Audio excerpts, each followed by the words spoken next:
जय हिंद, जय भारत। सैनिक न्यूज टुडे में आपका स्वागत है। मैं अशोक फौजी। एकता में बल होता है, संगठन में शक्ति होती है। लंबे समय से केंद्रीय कर्मचारी को संगठन जो है ना ओल्ड पेंशन की मांग को लेकर संघर्ष कर रहे हैं। आखिर उन्हें कामयाबी मिली। संगठन में शक्ति होती है, एकता में बल होता है। जी हाँ, तभी जो है ना प्रधानमंत्री जी ने डायरेक्ट जो है ना संगठनों को न्योता दिया और कल 24 तारीख को शनिवार को शाम को 6 बजे मीटिंग बुलाते हैं और उसके अंदर जो है ओल्ड पेंशन और एनपीएस के ऊपर जो मुद्दों पर चर्चा होती है। और एक बड़ी घोषणा केंद्रीय कर्मचारियों के लिए, बहुत अच्छी घोषणा जो उन्होंने कर दी है कि अब जो है एनपीएस भी चालू रहेगी और यूपीएस भी चालू रहेगी। यूपीएस के अंदर यूनिफाइड पेंशन स्कीम, जी हाँ, ये लगभग जो है ये ओल्ड पेंशन की तर्ज पे ही है। उसके अंदर जो है 90% तक चीज़ों को कवर किया गया है। लेकिन एक बार डायरेक्ट मिलकर फेस टू फेस मिलने से ये फायदा होता है कि बीच में जो कमेटियां होती थी या जो अधिकारी होते थे, क्या पता वो रिपोर्ट जाती थी नहीं जाती थी, लेकिन प्रधानमंत्री से डायरेक्ट मिलने का ये फायदा हुआ कि ये किसी नतीजे पर भारत सरकार और संगठन मिलकर किसी नतीजे के ऊपर पहुंचे और वहां सहमति बनी। कुछ संगठन अब भी नाराज हैं, लेकिन देखते हैं अभी आगे क्या होता है। ओल्ड पेंशन के अंदर क्या था कि पूरा का पूरा जो पेंशन का जो खर्चा था वो सरकार उठाती थी, लेकिन एनपीएस के अंदर आधा हिस्सा सरकार का, आधा कर्मचारी का होता था। और यूपीएस के अंदर क्या है, 18.5%, जी हाँ 18.5% सरकार का और 10% कर्मचारी का। पहले पेंशन का जो मिलती थी वो 20 साल की निर्धारित सीमा थी, लेकिन अब इसमें 25 साल की कर दी गई है। और मिनिमम जो पेंशन आएगा 10 साल के बाद में जो आएगा उसको 10,000 रुपये, और जो 25 साल के बाद में आएगा उसे 50%, एक साल का बेसिक उसका पूरा एवरेज निकाल के, और 25 साल की सर्विस ऑफ लेंथ होने के बाद में 50% उसे जो है ना पेंशन दिया जाएगा बेसिक का। ये बिल्कुल प्रधानमंत्री जी ने घोषणा की है और आश्वासन भी दिया कि 1 अप्रैल 2025 से वो लागू हो जाएगी। अब देखना ये इसके अंदर सबसे बड़े पॉइंट क्या है कि नंबर 1 है कि आपको 50% मिलेगी। दूसरा, एनपीएस के कर्मचारी जो हैं वो यूपीएस को चुन सकते हैं। अब इसके अंदर समस्या यहाँ आएगी कि सरकार ने बोला है कि जो पैसा आपका कटा है वो एरिया के रूप में दे दिया जाएगा। अब कर्मचारियों के पास में रास्ता है, वो आप इसे चुन सकते हैं।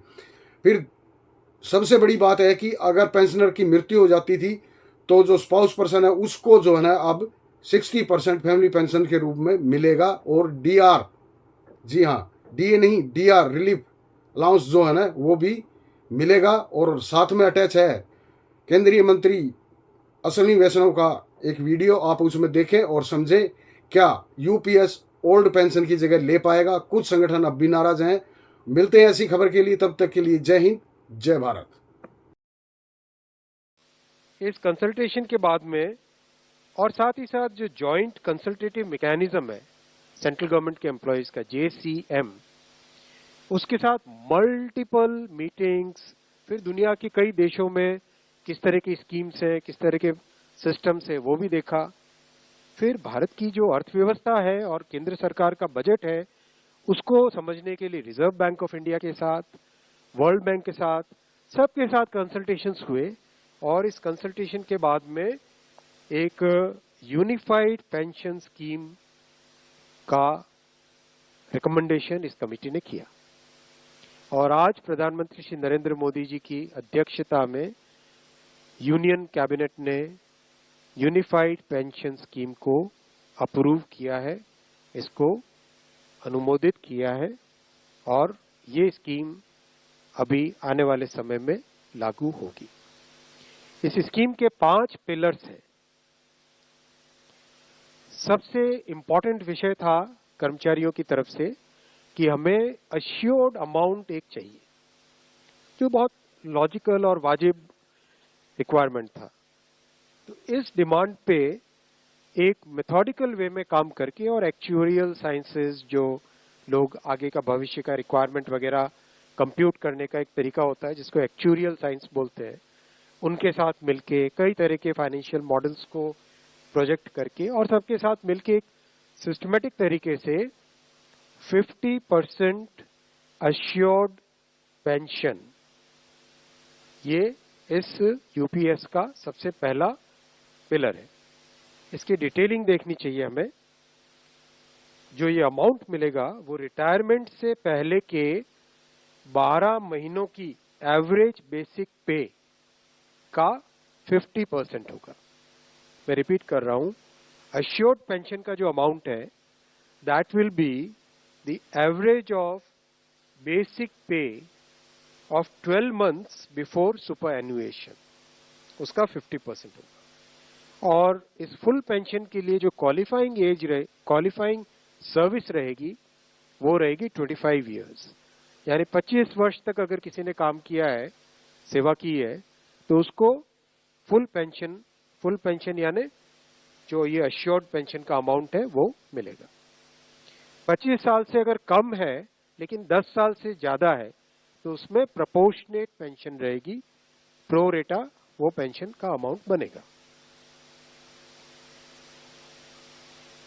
जो कभी किसी कर्मचारी की डेथ हो जाए तो फैमिली पेंशन एक बहुत बड़ा, स्पाउस के लिए ये बहुत बड़ी एम्प्लॉयज की एक रिक्वायरमेंट थी, डिमांड थी। तो सेकेंड पिलर इस यूपीएस का है अश्योर्ड फैमिली पेंशन। किसी भी कर्मचारी के डिमाइज से पहले, इमीडिएटली पहले जो पेंशन थी, अमाउंट था, उसका 60% मिलेगा एम्प्लॉय के, डिसीज्ड एम्प्लॉय के स्पाउस को। ये सेकेंड पिलर है। थर्ड पिलर है अश्योर्ड मिनिमम पेंशन। कई बार देखा कि सर्विस कम होती है और कंट्रीब्यूशन जितना हुआ है उससे एक सफिशिएंट अमाउंट नहीं मिल पाता था, और ये अपने आप में एक बड़ा विषय था केंद्र सरकार के कर्मचारियों का और एनपीएस में जुड़े सभी कर्मचारियों का।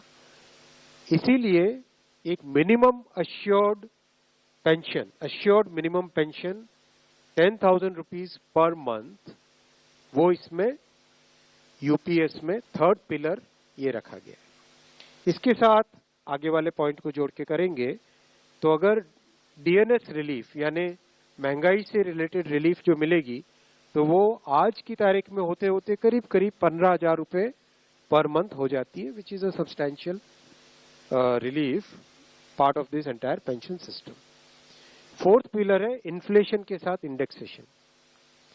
जैसे केंद्र सरकार के एम्प्लॉयज के लिए सैलरी में डीएनएस अलाउंस होता है, उसी पैटर्न पे जो इंडेक्स है, सेम इंडेक्स को यूज करके all India consumer price index for industrial workers, इसको यूज करके assured pension, assured family pension और अश्योर्ड मिनिमम पेंशन, इन तीनों के तीनों जो आपने पिछले पेज पे तीनों पिलर्स देखे, assured pension, assured family pension और अश्योर्ड मिनिमम पेंशन, इन तीनों के ऊपर इन्फ्लेशन इंडेक्सेशन डीएनएस रिलीफ के बेसिस पे मिलेगा। डीआर, डीए की जगह डीआर, डीएनएस रिलीफ।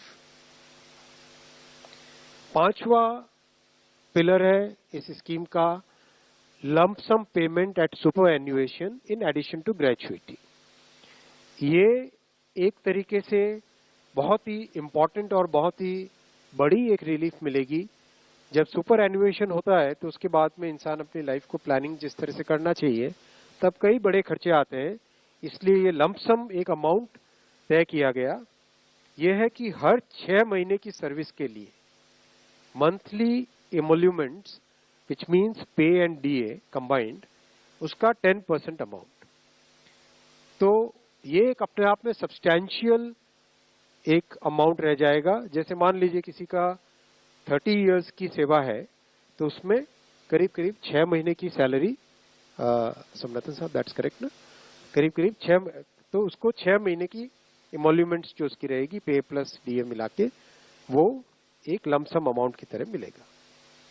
ये 5 पिलर्स को लेके आज यूनिफाइड पेंशन स्कीम अप्रूव हुई है।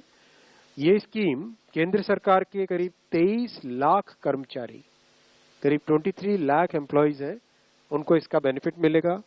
ऑप्शन रहेगा, कोई अगर एनपीएस में रहना चाहे तो एनपीएस में रह सकता है, यूपीएस में ऑप्ट करना चाहे which is naturally a very attractive scheme तो उसमें ऑप्ट कर सकता है।